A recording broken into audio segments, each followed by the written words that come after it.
When someone important dies, both children and adults naturally feel grief. Sometimes, though, the circumstances of the death or what a child experienced around it can make the loss feel overwhelming and particularly hard to cope with. This is known as traumatic bereavement. In traumatic bereavement, a child's grief becomes mixed with the trauma of what happened when the person died. This means they're trying to manage both the sadness of their loss and the frightening or distressing aspects of the event. When this happens, the mind can get stuck on the difficult parts of what happened, making it even harder for a child to process their grief. Traumatic bereavement can occur after any type of death. It's not determined by the facts of what happened, but by how the child experienced and understood the death. We might expect some deaths to be particularly traumatic. For example, a sudden or unexpected death, or when a child witnessed something frightening. However, trauma can also arise in other circumstances, such as when a child didn't have the chance to say goodbye, or when the death reminds them of another frightening event, or when the situation just felt overwhelming, confusing, or unsafe. A death does not need to be violent or extreme to feel traumatic. Any situation that feels too big for a child to manage can create trauma alongside grief.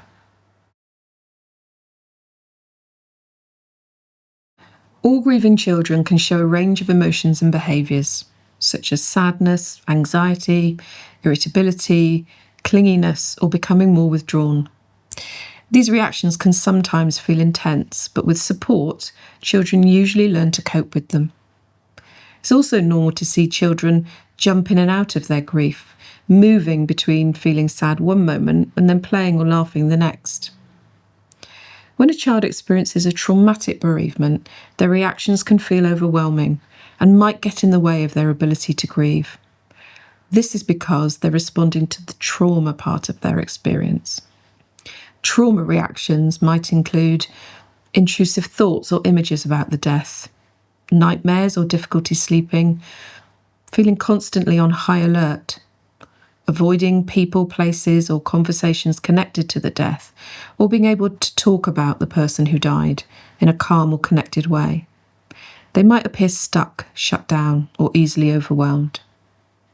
These reactions can make it difficult for the child to think about the person who died, remember them in a comforting way, or feel settled in their day-to-day lives.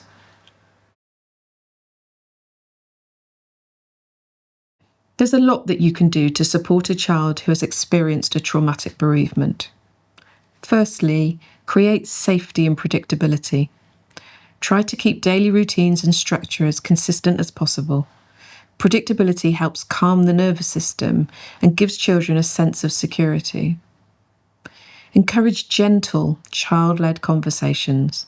Let your child guide the pace. They may want to talk in short bursts, ask repeated questions, or say very little at first, but follow their lead. Use simple, age-appropriate explanations. Clear information reduces fear and confusion. Avoid sharing upsetting details or allowing them to overhear distressing adult conversations. Limit exposure to news and social media, which can be overwhelming. And validate their feelings. Let them know that their reactions make sense. Naming feelings calmly and without judgment helps children to feel understood and supported. Some reactions suggest the child might need some extra help after a traumatic bereavement. Look out for being unable to talk or think about the person who died, or feeling very distressed for a prolonged period, or frequent nightmares or sleep difficulties, or big changes in behavioural mood that don't improve over time. You might even see expressions of wanting to die or join the person who died. If you notice any of these signs, we suggest taking your child to the GP for some further support and guidance. Traumatic reactions can feel worrying, but they are a very natural response to a deeply upsetting event. They occur because the child's nervous system has been overwhelmed. But with time, patience, calm support, and the right help when needed, children can recover from traumatic bereavement. Your steady presence, clear communication, and willingness to walk alongside them as they find their way through this experience can make a significant difference to their healing.